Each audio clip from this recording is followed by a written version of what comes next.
Entschuldigung, fährt dieser Bus zum Alexanderplatz? Nein, leider nicht. Wirklich? Dieser Bus fährt zum Zoo.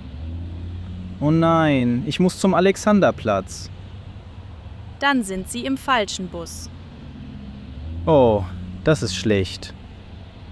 Kein Problem. Was soll ich machen?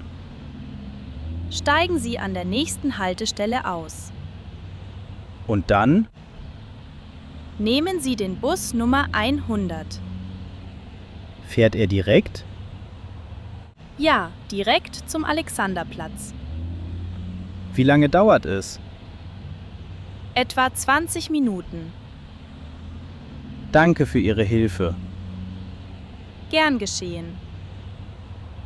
Einen schönen Tag noch. Ihnen auch. Now it's your turn. Entschuldigung, fährt dieser Bus zum Alexanderplatz? Nein, leider nicht.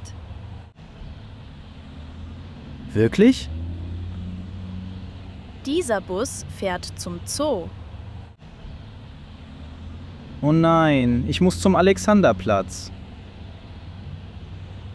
Dann sind Sie im falschen Bus.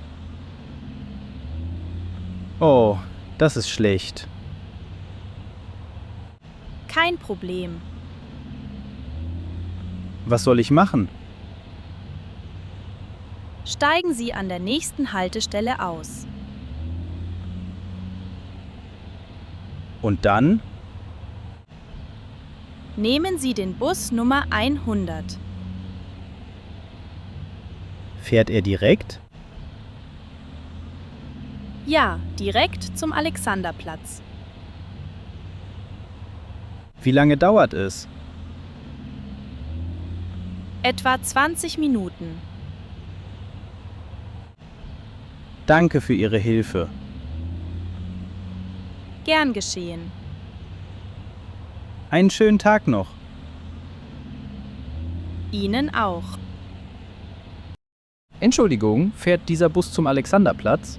Nein, leider nicht. Wirklich? Dieser Bus fährt zum Zoo. Oh nein, ich muss zum Alexanderplatz. Dann sind Sie im falschen Bus. Oh, das ist schlecht. Kein Problem. Was soll ich machen? Steigen Sie an der nächsten Haltestelle aus. Und dann? Nehmen Sie den Bus Nummer 100. Fährt er direkt? Ja, direkt zum Alexanderplatz. Wie lange dauert es? Etwa 20 Minuten. Danke für Ihre Hilfe. Gern geschehen. Einen schönen Tag noch. Ihnen auch.